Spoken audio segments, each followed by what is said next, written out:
Bonjour à tous, bienvenue dans ce nouvel épisode de Friction Intérieure. Aujourd'hui, je suis pas tout seul, je suis avec Taran. Enchanté, Taran. Salut, enchanté.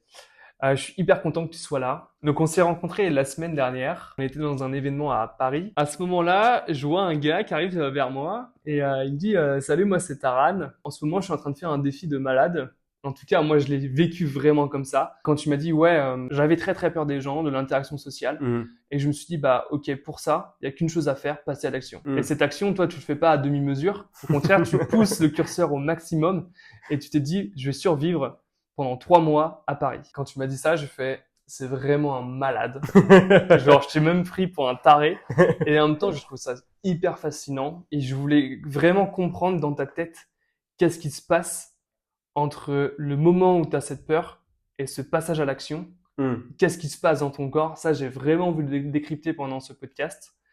Il y a 2-3 trucs que j'aimerais bien aussi décrypter. C'est commencer déjà par explorer ce que l'interaction sociale, qu'est-ce que ça veut dire pour toi aujourd'hui et dans ton enfance, si ça te va. J'aimerais creuser aussi qu'est-ce qui, du coup, déclenche cette envie de passer à l'action, comme je te le disais tout à l'heure. Ce que tu apprends de toi actuellement en étant à Paris. D'accord. Et des autres aussi, à travers cette expérience. Et on finira sur comment tu vois la suite pour toi. Est-ce que ça te va comme programme J'adore. pour les Toutes les questions sont vraiment cool. Ok, Ouais, bah hâte top. d'y répondre. Du coup, la première question que j'aimerais bien te poser, c'est Taran, la peur de l'interaction sociale, c'est quoi pour toi? J'étais à Nice, je faisais des études et de mathématiques, tout ça. Et en fait, j'étais avec mon père qui était en fait dealer de drogue. Et ça m'a amené par une certaine inconfiance que j'avais déjà en partant de Bordeaux. Enfin, j'étais à Bordeaux à la base et j'étais au lycée. Je suis parti à Nice et j'étais déjà un peu dans ce climat d'inconfiance et tout. Et je suis allé voir en fait mon père là-bas qui était dealer et j'ai découvert les drogues en fait. Et les drogues, c'est terrible parce que quand t'es pas bien dans ta peau et que tu vas mal, c'est là que c'est le plus addictif. Parce que c'est quand tu vas mal dans ta vie que tu prends de la drogue et que tu te sens incroyablement bien et que tu reviens après dans ta vie normale, mais tu te dis, mais en vrai, ça a aucun sens de vivre ma vie comme ça, alors que je pourrais la vivre tellement mieux en me sentant tellement mieux avec des drogues, tu vois. Donc ouais, le pire moment de prendre des drogues, c'est quand tu vas mal dans ta vie. Ok. Alors, moi, c'est ce que j'ai fait. La bourse étudiante, il y a la moitié qui part là-dedans, tu vois. Ok. Et donc ouais, à ce moment-là, c'est une phase très compliquée de ma vie. Et même en te parlant de ça, j'ai une petite angoisse qui remonte en moi, tu vois, parce que c'est vrai que c'était une période très dure. En fait, c'est fin 17 ans jusqu'à fin 19 ans à peu près, pendant Ok. 2 ans. Ok. C'est un peu le dawa. Voilà, Ok. je vais pas te mentir. Je m'entends très mal avec ma famille, évidemment, là-bas. Ok. J'arrête les études, je fous plus rien. Pour faire le lien avec l'anxiété sociale, c'est que c'est à un moment donné où j'ai très honte de moi aussi. Je vais toujours, quand je vais vers les gens, c'est pour me prouver que je suis pas une merde, mais en fait, je me sens comme une merde à l'intérieur. Et en fait, j'ai une honte terrible de moi. Et vient un moment donné où carrément je ne sors plus pendant les 6 derniers mois à Nice, je ne sors plus de chez moi. Passe mes journées à faire des jeux vidéo. La réalité pour moi est trop dure à supporter. C'est trop brutal, tu vois. J'ai l'impression que tous les gens dans la rue me jugent, que dès que je parle à quelqu'un, il passe une mauvaise expérience. Je suis stressé sans arrêt. Même des fois, parler à des gens, enfin, comme si j'avais des traumas qui remontaient. Enfin, comment dire, parler à des gens, ça devient une expérience incroyablement désagréable, tu vois. Ok.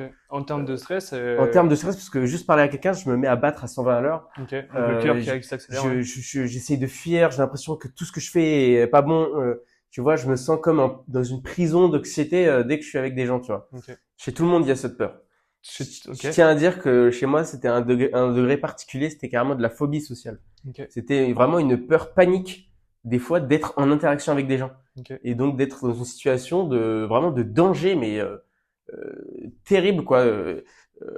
Tous mes sens étaient en alerte et carrément, tu sais, quand le cerveau a peur, il entre dans un mode soit je combats, soit je fuis, Ouais. soit je me paralyse, tu Ouais. vois. Ouais. Et j'étais clairement, je me souviens, moi, c'était, il fallait que je trouve, n'importe qui me disait quoi que ce soit, il fallait que je trouve une manière de répondre, de contre-attaquer à juste une interaction. Enfin, j'étais dans je sais pas si j'étais dans une autre manière de penser complètement. Les interactions sociales, pour moi, c'était un champ de bataille. C'était juste parler et dire bonjour à quelqu'un, c'était un combat est-ce que j'allais réussir à affronter ma peur, machin. C'était un truc, mais c'était lunaire. Hein. Ouais. Je me souviens de ce que c'était à l'époque. Ouais. Et donc, des fois, même, quand quelqu'un me disait des trucs où j'étais dans un groupe, c'est là où ça me faisait le plus peur, c'était dans un groupe, tu vois, parce qu'il y a plein de gens qui sont là, tu vois. Mm. Et des fois, je me figeais, je n'arrivais plus à parler, je savais plus quoi dire. Et donc, j'arrive à m'enfuir de ça dans les jeux vidéo, dans tout ça, tu vois. Mm. Et donc ça, c'est mon rapport aux relations humaines et à la sociabilité. Et donc, ouais, j'ai arrêté et du coup, je me sentais très mal, normal, parce que t'es en redescente, enfin, t'as rien et voilà. Et du coup, j'étais seul avec moi-même pendant 6 mois, mais avec ma mère qui quand même m'aimait. Tu vois, j'étais revenu à Bordeaux et vu que j'avais plus aucun moyen d'y toucher, bah du coup, je n'y touchais plus. Voilà. Ok. C'est pas si j'avais eu des moyens d'y toucher, j'y aurais touché. Tu vois, donc vraiment, un facteur déterminant d'arrêter ça, c'est juste changer d'environnement. Dans un environnement où tu n'as pas accès à ça. Tu vois, c'est impossible avec ton mental de te dire alors que t'es accro, ok, je vais arrêter. Tu vois, ça marche pas comme ça. Il faut changer d'environnement, faut que quelqu'un t'empêche d'accéder à ça. Ok. Assez longtemps pour que tu regagnes assez de force et de santé mentale pour te dire moi-même, j'ai pas envie de toucher à ça. Tu vois. Ok. Puis voilà, je commence à me sentir mieux. J'ai commencé à m'intéresser à créer des choses parce que ma mère, tu vois, elle est en galère financière. Et au bout de 6 mois, j'ai commencé à regagner un peu d'estime de moi et d'énergie. Je me suis dit, c'est pas possible que ma mère, je la laisse toute seule s'occuper de la maison. Je faisais même pas de ménage, de vaisselle, rien du tout. Tu vois, je foutais rien, j'étais un Tanguy, quoi. Tu vois. Mm. Du coup, je me suis dit, ok, faut que j'aide ma mère, faut que je fasse quelque chose. Et j'ai eu ce déclic, je me suis dit, j'ai envie de faire quelque chose qui me rendra fier de moi. Tu vois. Ok. Je regardais beaucoup d'animés, de trucs comme ça, et à un moment donné, je regardais les personnages animés, et je me suis dit, mais ouais, One Piece, Luffy, One Piece, Naruto, tout ça, ils doivent se sentir tellement fiers d'eux, d'accomplir, d'être dans leur Nindo, tu vois. À ce moment-là, la fierté, qu'est-ce que ça veut dire pour toi et comment tu te sens à l'intérieur de ton corps quand ça fait 6 mois où du coup tu fais le Tanguy avec chez ta mère, t'es en redescente et en même temps t'as tes animés qui te permettent justement de te rendre un peu un rêve accessible, je suppose. C'est un Ouais, peu ce que ça t'as permet senti. de vivre quelque chose comme si tu t'identifies au héros, Ouais. et tu vis un peu le truc en même temps que lui, et du coup, c'est incroyable, j'adorais ça. Ok. Et Et du coup, tu sais, qu'est-ce qui se passe dans ton corps à ce moment-là quand tu te dis, ok, c'est possible peut-être de changer? alors, déjà, mon rapport à la fierté, ça n'existait pas. C'est-à-dire que je pense pas à cette époque-là que je savais même ce que ça faisait de se sentir fier de soi. J'étais à Nice à un état d'apathie. Vraiment, je n'avais plus de fierté de moi, je n'avais plus aucun espoir de d'améliorer mon moi sans les drogues, tu vois. Je suis sorti de tout ça et puis je suis rentré dans un profond état de dépression, tu vois, où j'étais pas bien, j'étais malheureux. Et j'ai petit à petit monté ce truc-là et j'ai sorti un peu de mon état de malheur à quelque chose d'un peu plus énergique qui est moins la tristesse, mais plus ce qui m'a fait ce déclic de je veux me sentir fier, c'est une sorte de colère. Je me suis dit, je peux pas, il faut que j'arrête d'être une sorte de sensu. J'en ai marre d'être, je vais péter un plomb en fait. Genre, si je continue comme ça, je vais me détester en fait. Hmm. Et genre, j'ai pété un câble, genre colère, tu vois. Je me suis dit, faut que je fasse un truc de ma vie. Là, ça m'énerve qui je suis en fait. Tu vois. Ok. C'est une plus haute énergie, on va dire, que la tristesse ou l'apathie d'avant. Ok. C'est en fait, j'ai grimpé un peu dans les échelles émotionnelles, tu vois. Ouais.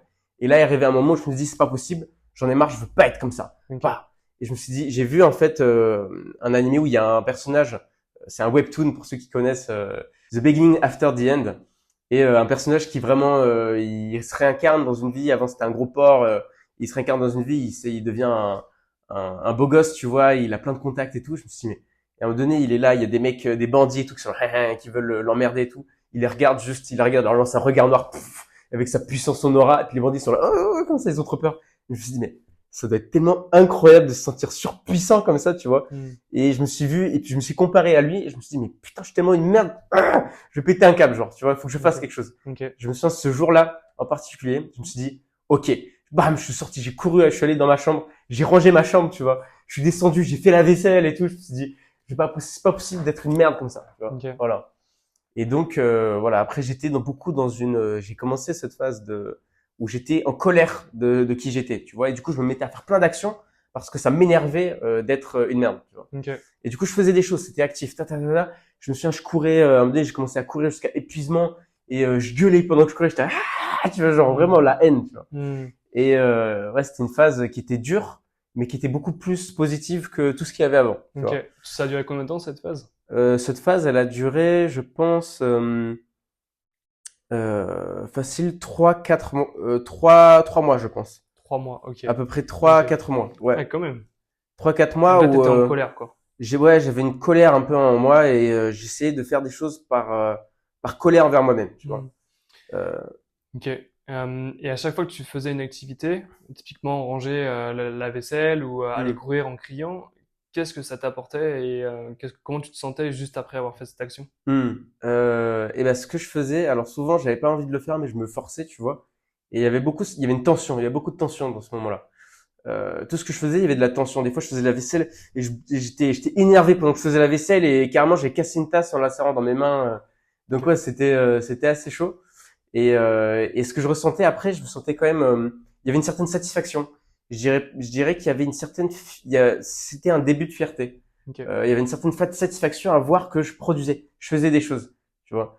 Et je me sentais bien des fois avec ça. Je me disais, des fois aussi, je me disais, putain, c'est cool. Là, j'ai fait un truc cool pour ma mère. Ma mère, des fois, elle me remerciait et tout. Du coup, j'étais content, tu vois. Je Hmm. me sentais utile. Et donc, il y avait une certaine satisfaction. Même si c'était tendu, c'était beaucoup plus agréable que de se sentir dans l'état d'apathie ou de tristesse dans lequel j'étais avant où je ne faisais rien, tu vois. Ok. Et donc, pour moi, la colère, je me suis dit, mais c'est agréable d'être en colère plutôt que triste, tu vois. Hmm. Pour moi, j'ai vraiment ressenti comme ça. Ok. Qu'est-ce qui fait que tu veux passer? Qu'est-ce qui déclenche ce défi-là? Et comment tu arrives à mettre des mots dessus et tu te dis, ok, c'est ça, c'est cette peur que j'ai envie de combattre. Alors, il faut savoir d'abord que avant de me dire que j'avais envie d'avoir des relations, euh, je suis rentré dans une phase un peu où j'ai commencé à lire un peu des bouquins de philo parce que j'ai lu du Nietzsche. Enfin, un jour, j'ai entendu un livre audio, quelqu'un qui écoutait un livre audio de Nietzsche, le philosophe, et je sais pas, ça m'avait frappé. Nietzsche avait dit quelque chose dans lequel je m'étais reconnu. Moi, c'était à une époque, j'étais dans un état assez permanent de mal-être, hein. Et Nietzsche avait dit quelque chose qui m'avait profondément marqué. Et je sais pas pourquoi, du coup, je suis allé acheter son bouquin, Ainsi parlait Zarathustra, tu vois. C'est quoi, le titre, Son c'est bouquin quoi? audio, hein, son livre audio, donc que j'écoutais. Ok, Donc, c'est quoi? Tu peux répéter le titre? Ainsi parlait Zarathustra. Ok, Zarathustra, c'est le nom du mec, tu vois. ok, C'est une philosophie du développement personnel qui t'aide à te dire, en fait, tu as une version de toi et tu peux l'améliorer. Tu peux aller sur un chemin où tu seras une personne qui sera plus épanouie, mieux. hmm, Et c'est un peu là que j'ai découvert le concept de s'améliorer et d'être quelqu'un de meilleur, tu ok, vois, ok, et que c'était possible en fait de passer sur un chemin ok. qui pouvait te rendre meilleur. Donc, Voilà, donc t'as lu ce livre. exact. Et Nietzsche parle avec une vérité qui est très très crue.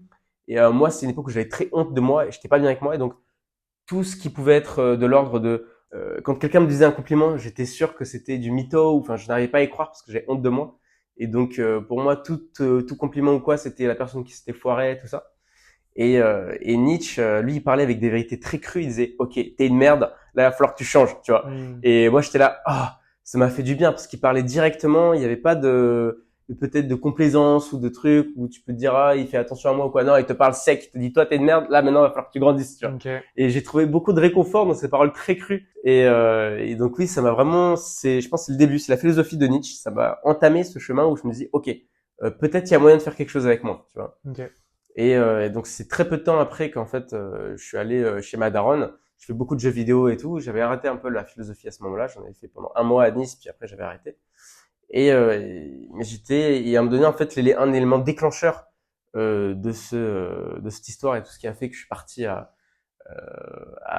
vouloir cette quête de stabilité, c'est le fait de l'estime de soi.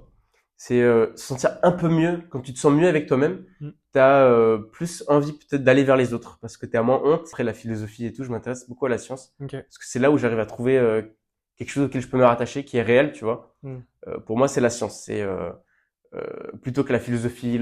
Enfin, la philosophie pour moi c'était très intéressant, mais c'était pas assez concret. ok. Je me suis dit qu'est-ce qui peut se rapprocher le plus de quelque chose qui peut m'être utile, qui peut être une base à en fait comment je pense, tu vois. Hmm, La science. C'est vraiment ok. pour moi, c'était un ancrage dans tout ce monde de doute, d'incertitude, de honte. Un ancrage absolu, j'ai trouvé, c'était la science. Hmm, Là, je pouvais me dire, ok, là, je suis sûr que c'est vrai, j'ai pas à en douter, hmm. tu vois. Et Si on revient du coup à ce moment ouais, où tu décides de partir, il se passe quoi dans ta vie? Donc t'es chez ta mère ouais. à Bordeaux, dans la campagne de Bordeaux. Tu décides de partir. Euh, c'est quoi l'idée? C'est quoi, qu'est-ce qui se passe actuellement dans ta tête? C'est quand tu te dis je vais partir pendant une semaine à Paris. Hmm. Euh, à ce moment-là, en fait, ce qui s'est passé, c'est que c'est une période, en fait, j'étais dans une période où j'étais un peu plus bien. J'ai commencé à me lancer dans le business, ces trucs-là. Je commençais à être beaucoup mieux. J'ai découvert le développement personnel Ça avec faisait combien Mister de temps? Remax. Ok. Alors je suis arrivé chez ma mère, il y a eu une période de 6-7 mois où j'étais pas bien. J'ai découvert le développement personnel avec les livres. Donc je lisais de la science. Et j'ai découvert le développement personnel sur YouTube en regardant des gens comme Mister Remax, comme David Laroche. C'est à ce moment-là que j'ai découvert ces gens. C'était vraiment dans une démarche où je voulais progresser. Ça, c'était l'année dernière, du coup, Ouais, 2024? l'année dernière, exact. Ok. J'ai commencé à me lancer dans des petits projets parce que j'avais de l'estime de moi qui commençait à monter parce que je faisais du sport. Je m'étais lancé un peu dans le montage vidéo.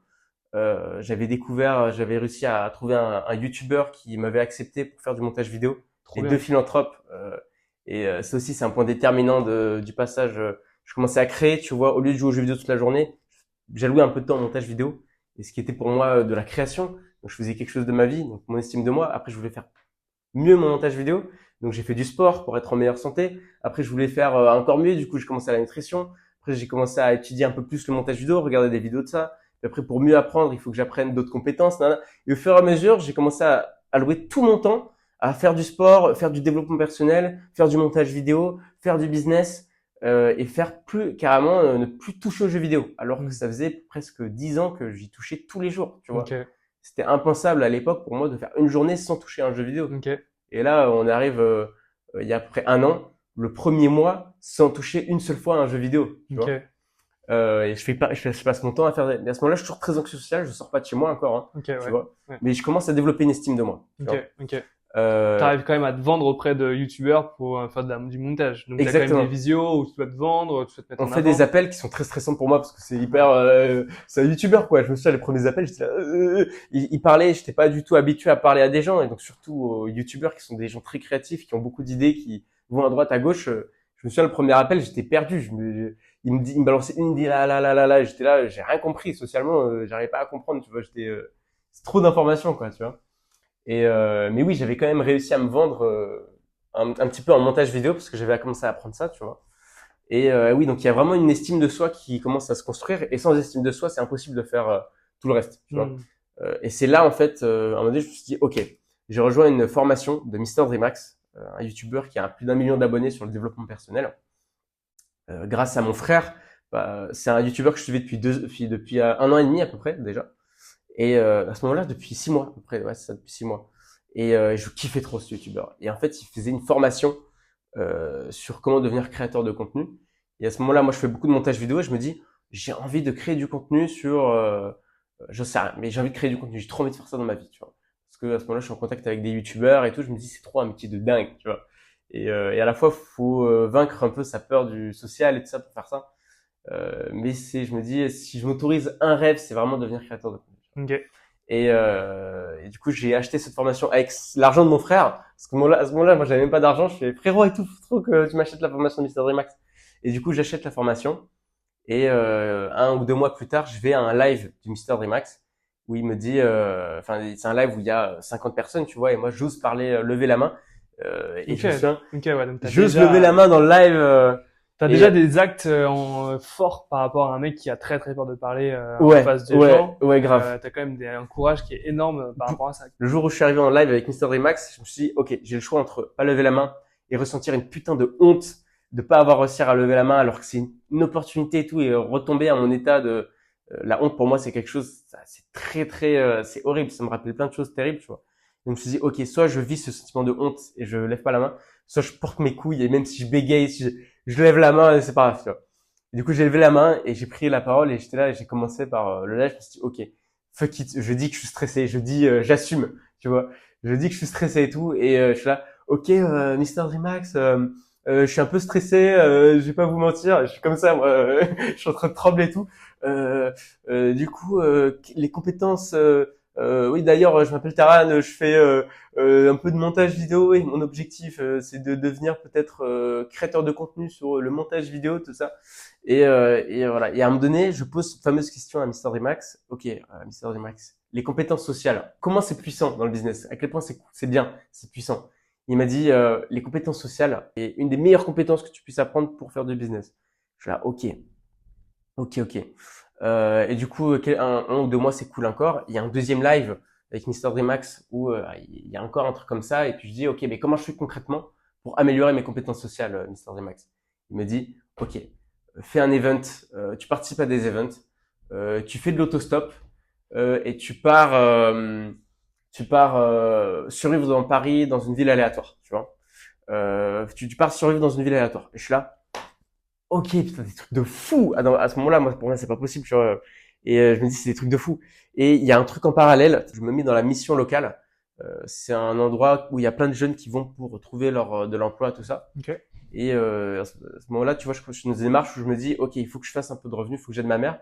Donc, je me mets à la mission locale qui donne une allocation d'à peu près 600 euros et où tu es avec des gens, une dizaine de personnes à peu près de ton âge qui, eux, aussi cherchent du travail, une allocation, tout ça.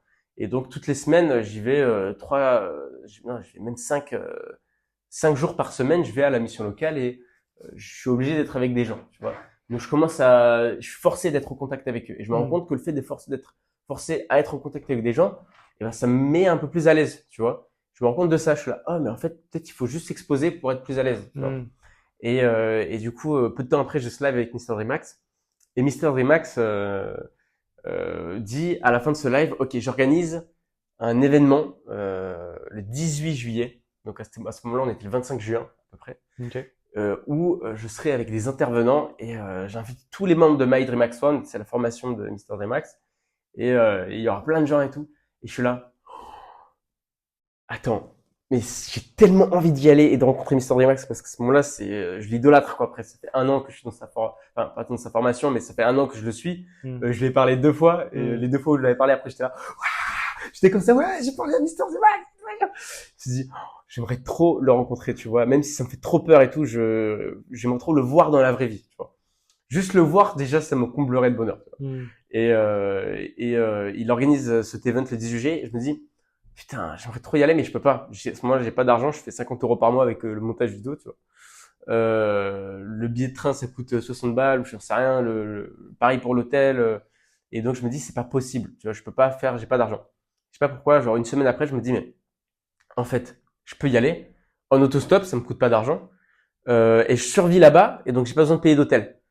Et après, je me dis, mais en fait, je survis là-bas pas qu'un seul jour, pas pour le jour, je survis là-bas une semaine, et j'arrive le 14 juillet. Donc je fais la fête à Paris le 14 juillet. J'arrive au moment où c'est la fête, tu vois, ce sera plus facile peut-être de rencontrer des gens chez qui dormir. Et je survis une semaine avant l'événement de chez Dreamax, tu vois. Okay. Et dans ma tête, je me dis, oh, mais imagine, je fais ça, et Mister Dreamax, c'est sûr, genre, ça va l'impressionner, genre, je vais pouvoir impressionner le mec que je suis depuis 1 an, tu vois. Et dans ma tête, c'est là que je sens qu'il y a une énorme peur qui monte. Est-ce que je le fais ou je le fais pas, tu vois? Est-ce que je le fais parce que il y a tellement de points positifs à le faire. Je me dis putain, je vais le faire. Et du coup, je commence à stresser. Tu vois, je me dis, c'est sûr, je vais le faire, tu vois. Et donc, la semaine avant ça, je vais à la mission locale, donc qui est à peu près à 1 heure de bus de chez moi et après 20 minutes en voiture. J'y vais le matin en autostop et je rentre le soir en autostop. Okay. Tu vois. Et là, voilà, le jour j'y arrive, je vais à Paris. Et putain, c'est une dinguerie. Du coup, jour 1 pour arriver à Paris, ce qui est dingue, c'est que ma mère, à ce moment-là, elle me dépose sur l'autoroute, tu vois. Et il y a des gens, les premières personnes à s'arrêter, les premières personnes de mon aventure, elles s'arrêtent parce qu'elles ont vu que j'étais avec ma daronne qui me prenait en photo. Elles se sont dit, bah, celui-là, s'il y a sa daronne qui prend en photo, on n'a pas à s'inquiéter, hein, on va le prendre en autostop. Et du coup, c'est les premières personnes à me prendre. Je me souviens, elle me donne 5 balles, je crois. 5 euros pour commencer mon aventure parce que moi, je pars sans argent, tu vois. Ouais. Et voilà, ça continue comme ça. Il y a à peu près 5 autostoppeurs. La dernière autostoppeuse, c'est trop bien parce que c'est une fille qui part on était à La Rochelle, on est proche de La Rochelle. Elle part direct à Paris, tu vois, donc trajet direct de La Rochelle à peu près à Paris et une scout en plus trop bien. Et finalement, il se trouve qu'on match trop pendant le voyage et carrément elle m'héberge chez elle, tu vois. Premier jour, c'est une dinguerie, sachant que certes il y a la phobie sociale, tu vois, juste de parler avec des gens, mais je suis encore plus tétanisé de parler à la jante féminine, tu vois. Pour moi, c'est encore plus terrifiant ça. Et donc, premier jour, je dors direct chez une meuf, je suis là, mais wesh. Et je me souviens, ça matchait et tout, mais dès qu'on est arrivé chez elle et tout, j'étais trop stressé sa mère, tu vois. Je suis dehors chez une meuf que je connais pas et tout, et puis du coup, la meuf, ça la stresse aussi. Je me souviens, c'était un peu stressant, tu vois. On rigolait et tout, mais il y avait aussi une part tu vois, il y avait du stress. La meuf savait pas pourquoi je stressais, parce qu'elle elle conçoit pas, elle est scout et tout, elle fait tout le temps ça. Du coup, elle se disait, mais pourquoi il stresse, machin? Elle doutait un peu, et moi, j'étais là, je stresse trop, faut que j'arrête de stresser. Tu vois, tu le disais que je le disais pas, j'assumais pas. Okay. Et, mais oui, on a quand même réussi à passer une plus ou moins bonne soirée, tu vois, c'était, voilà. Et du coup, le lendemain, voilà, elle m'amène à Paris. Et là, c'est le premier jour, c'est le 14 juillet. J'aimerais creuser du coup, là aujourd'hui, donc tu nous as raconté le début de ton aventure. Mhm. Maintenant, ça fait 90 jours Ouais, que tu le fais. ouais. Qu'est-ce que tu as appris de toi d'un point de vue émotionnel pendant ces 90 jours? Il y a vraiment une transformation. On peut dire que avant ces 80 jours, à ce moment-là, j'avais pas mal de doutes envers moi-même, plein de phases de moi que j'acceptais pas spécialement. J'avais pas de particulièrement de, on va dire, de leadership, c'est-à-dire que j'étais pas sûr de ce que je faisais, je savais pas, je m'assumais pas particulièrement non plus, tu Mm. vois. J'avais juste une envie de grandir qui est phénoménale. J'avais ce désir en moi de tout faire pour devenir quelqu'un qui me rend fier. J'étais accro en fait au sentiment de fierté parce Ok. que au fur et à mesure de ce challenge, j'ai fait plein de choses qui au fur et à mesure m'ont rendu de plus en plus fier. Et vu que je pars de très très loin, je suis devenu accro à ce sentiment de me dire ah ok, j'ai fait quelque chose qui m'a fait peur et je me sens mieux et je me sens bien d'avoir accompli un truc, tu vois. Mm. Et en fait, même si je m'assumais pas complètement, je m'assumais pas complètement, j'avais toujours un peu peur, j'ai toujours un peu honte, j'étais toujours pas hyper à l'aise, tu vois. Mais j'avais vraiment ce sentiment de vouloir faire des trucs qui me rendent fier, qui étaient extrêmes, tu vois. Ok. Au point de me foutre dans Paris alors que je suis pas tout à fait confiant avec moi-même, tu Ok, vois. ok, très bien. T'as un exemple bien précis d'un truc où tu t'es, dans les premiers jours, première semaine, où tu t'es dit, ouais, je suis trop fier de moi là par rapport à ouais, un exemple, un truc que t'as fait, quoi. Le premier jour, il faut savoir que j'arrive pas à parler aux gens. Je fais rien, je vais même au 14 juillet, je vais à la fête du 14 juillet, j'arrive pas à parler aux gens. Il y a juste un moment où je suis très fier, c'est quand je vais, ok, je suis là, je stresse et tout, j'ai toujours nulle part où dormir, hein. Je sais pas où je vais manger, ce que je vais manger, j'ai faim en plus. Je sais pas ce que je vais manger, je sais pas où je vais dormir. Et j'ai toujours, malgré cette peur-là, j'arrive pas à aller parler aux gens, tu vois. Mm. Et il y a un dé où je suis fier, je me dis, ok, je repère deux mecs qui ont à peu près mon âge, et je me dis, ok, ok, je vais juste m'asseoir à côté d'eux. Tu vois, honnêtement, il y a plein de gens qui sont assis. C'est le 14 juillet, tout le monde s'apprête à regarder le feu d'artifice, t'as plein de monde qui est assis. Je me dis, ok, je vais juste m'asseoir à côté d'eux.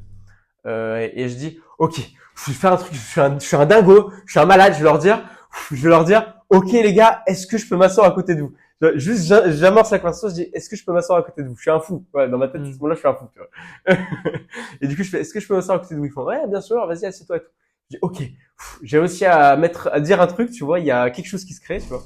Je sais pas, je dis, ok, et là, je suis à un deuxième moment que je me sens un fou, je dis, ok, vous êtes venus pour voir le feu d'artifice. Je dis un truc débile, genre, vous êtes venus pour, évidemment qu'ils sont venus pour voir le feu d'artifice, tu vois, mais à ce moment-là, il faut que je trouve un truc à dire parce que, Ouais. et ouais, on est venus pour le feu d'artifice, j'ai de la chance, ils sont très sympas. Et à ce moment-là, je suis très fier de moi parce que je commence à entamer la conversation avec eux et tout, Ok. et puis on discute. Toujours un peu, vu que je suis stressé, je sais pas où je vais dormir et tout, il y a une petite tension encore, tu vois. Mm. Et un moment où je suis fier, ouais, quand même. Et voilà. Et du coup, Ouais. le Donc, premier moment où je suis un peu fier, c'est ok. premier abordage concret, tu vois, de Ouais. quelqu'un et Ok. discuter avec lui Ok. et leur dire à un moment donné que bah voilà, je fais un challenge, je survis dans Paris, Mm. que j'ai pas d'endroit où dormir. Ça aussi, au fur et à mesure, c'est aussi dire ça pour la première fois, c'est difficile, tu vois. Ouais, je comprends. Et ils savent pas s'ils veulent m'héberger ou pas, tu vois. Il y a un doute et tout. Finalement, il se trouve qu'à 1 heure du matin, en fait, ils peuvent pas m'héberger. Et moi, je me retrouve dans Paris, j'ai nulle part où dormir, tu vois. Et grâce à un appel, une amie, la meuf de mon frère qui connaît un ami qui est sur Paris, qui peut potentiellement héberger. Et finalement, le premier jour, vraiment à Paris, j'arrive à être hébergé. Je suis trop content de ça. Ok. Trop bien. Ça, c'est chouette. Et voilà. Ok. Donc ouais, si on revient sur qu'est-ce que tu as appris d'un point de vue émotionnel, donc tu m'as parlé de la fierté, Mhm. que tu arrives justement à limite être addict à cette fierté que Mhm. tu viens choper grâce à des actions que tu Ouais. fais quotidiennement. Qu'est-ce que ça t'apporte ça et ensuite c'est quoi qu'est-ce que tu as appris d'autre par rapport à ces 90 jours? Si on voulait dresser un peu à qui j'étais avant, qui j'étais après, là qui je suis maintenant, VS qui j'étais avant ce challenge, je peux dire que là, j'ai une estime et une confiance en moi qui j'ai envie de dire, sont presque débordantes comparé à avant, où j'avais une bonne estime de moi. J'estime que j'avais une bonne estime de moi, mais une confiance en moi qui était catastrophique. Là aujourd'hui, je peux parler à des inconnus dans la rue, aborder des filles dans la rue, même si ça c'est encore dur, c'est encore assez dur ça, mais ça je peux le faire comparé à avant où c'était impossible. Je peux, c'est fou, j'ai l'impression d'avoir des super pouvoirs. Je peux aller dans une soirée, et aller dans des groupes d'inconnus et m'intégrer dans des groupes d'inconnus dans des soirées, tu vois, et arriver à voilà à être fun, à vivre le truc. Je peux, je peux profiter du moment. Je peux J'ai une force mentale aussi qui, je pense, s'est vraiment améliorée parce que j'ai vécu beaucoup de moments très difficiles où j'ai dû dormir dehors, où j'ai dû accepter que les gens ne peuvent pas m'héberger ou que prendre mes responsabilités. Il y a vraiment un truc là, un truc de fou avec ça, prendre ses responsabilités, parce qu'en fait, tu dors dehors. En fait, c'est ta faute parce que t'as pas réussi à parler avec les gens, t'as pas réussi à te vendre auprès des gens. C'est pas la faute des gens, attention, parce qu'au début j'étais là, putain, les gens m'hébergent pas et tous des enfoirés, machin, s'ils veulent pas m'héberger, et en fait t'es dans exactement le mauvais mindset, parce que si tu penses comme ça, personne va t'héberger, frérot. Mm. Et il y a vraiment un travail de force mentale de se dire, ok, tout ce qui m'arrive c'est ma faute. Si tout ce qui m'arrive c'est ma faute, ça veut dire que si je change des choses, ça peut changer. Parce que ça dépend pas des autres, ça dépend de moi, tu vois. Mm. Et si je mets en place des stratégies pour mieux me vendre, pour me faire plus apprécier, pour mieux comprendre les gens, en fait, je peux trouver plus facilement des gens qui m'hébergent, je peux connecter plus facilement avec les gens. Je peux, tu vois. Mm. Et donc, je commence à vraiment entrer dans ce mindset où je me dis, tout ce qui m'arrive dépend entièrement de moi et je peux améliorer toutes les facettes de moi et de ma personnalité, tu vois. Ok, ok, super clair. Très intéressant. J'ai envie de savoir quand même, qu'est-ce que tu apprends des autres finalement? Toi, qu'est-ce que tu apprends dans ces 90 jours? Hmm. Les autres ont quand même une place importante quand même dans ce challenge. Hmm. Qu'est-ce que tu as appris sur les autres par rapport à ça, via justement ce prisme de l'interaction sociale? Hmm. Alors les gens, tu sais, surtout à Paris, c'est connu que les gens sont un peu de mauvaise humeur, tout ça. Et moi, je résume ça par une phrase un peu qui est assez simple en vrai, plusieurs phrases même. C'est en fait, c'est le métro boulot dodo. Tu vois, à Paris, les gens, il y en a beaucoup qui font du métro boulot dodo, et qui sont dans un quotidien qui leur plaît pas, qui ont beaucoup de problèmes. Et si t'arrives, en fait, la phrase c'est ça, c'est si t'arrives, si tu te présentes comme un problème de plus dans la vie des autres, personne ne voudra t'aider. Tu vois. Hmm. Parce qu'ils ont beaucoup de problèmes, les Parisiens. C'est pour ça qu'ils sont souvent de mauvaise humeur, c'est qu'il y a beaucoup de problèmes en fait partout dans Paris, les métros boulot dodo, tout ça. Et donc il faut arriver, il faut se présenter pas comme un problème, mais comme une solution ou comme une expérience, tu vois, comme une histoire, une belle histoire dont on peut faire partie. Hmm. Et c'est ça que les gens ils sont prêts à aider. C'est pas le, ils ont l'habitude des clodos qui sont des problèmes, qui sont des. Moi, si je me présente comme un clodo qui demande, qui a besoin, mais les gens ils ont pas envie de me donner. Si je me présente comme une belle aventure et comme quelque chose qui est cool et comme des histoires à raconter, comme une anecdote, comme quelqu'un qui peut même faire la vaisselle chez eux, qui peut, tu vois, bah les gens ils trouvent ça cool, ils ont envie d'y participer, ils se disent ok, moi je suis chaud de l'héberger ce gars là, ça a l'air cool, tu vois. Hmm.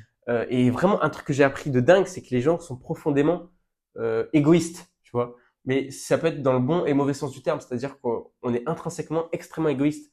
Même nos amis ou notre femme ou on le fait, on pourrait par égoïsme, on prend une femme parce qu'on la trouve on la trouve gentille, on la trouve aimante, aimable, gentille, jolie pour des raisons personnelles. Les gens font pas le bien parce que c'est bien de faire le bien. Les gens font le bien parce que ça leur apporte quelque chose, tu Hmm. vois. Même quelqu'un qui donne à une association, il le fait parce qu'il se sent bien et qu'il voit et que c'est bien vu de donner à une association et qu'il va se sentir bien du fait que les autres, ah tu donnes à une association, t'es quelqu'un de bien.